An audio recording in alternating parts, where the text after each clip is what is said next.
కరువు ప్రాంతమైన రాయలసీమకు రాయల్ ఎన్ఫీల్డ్ పరిశ్రమ రావడం చారిత్రాత్మక పరిణామమని ఎమ్మెల్యే ఎంఎస్ రాజు అన్నారు. రాయల్ ఎన్ఫీల్డ్ పరిశ్రమ తీసుకొచ్చిన సీఎం చంద్రబాబుకు కృతజ్ఞతలు తెలుపుతూ శ్రీ సత్యసాయి జిల్లా మడకసిరలో టీడీపీ శ్రేణులతో కలిసి ఎమ్మెల్యే బైక్ ర్యాలీ ప్రదర్శన చేశారు.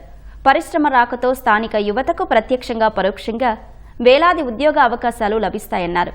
రాష్ట్ర భవిష్యత్తు కోసం కృషి చేస్తున్న సీఎం చంద్రబాబుకు మంత్రి లోకేష్ కు ఎమ్మెల్యే ప్రత్యేక కృతజ్ఞతలు తెలియజేశారు.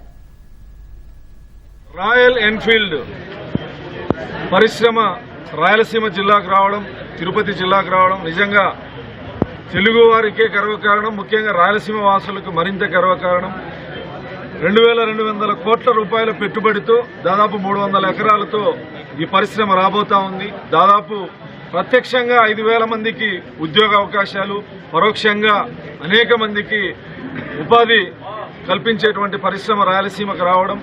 ఆ బాలయ్య సినిమాలో ఇది రాయలసీమ రాయల్ సీమ అనే డైలాగ్ ఉంది.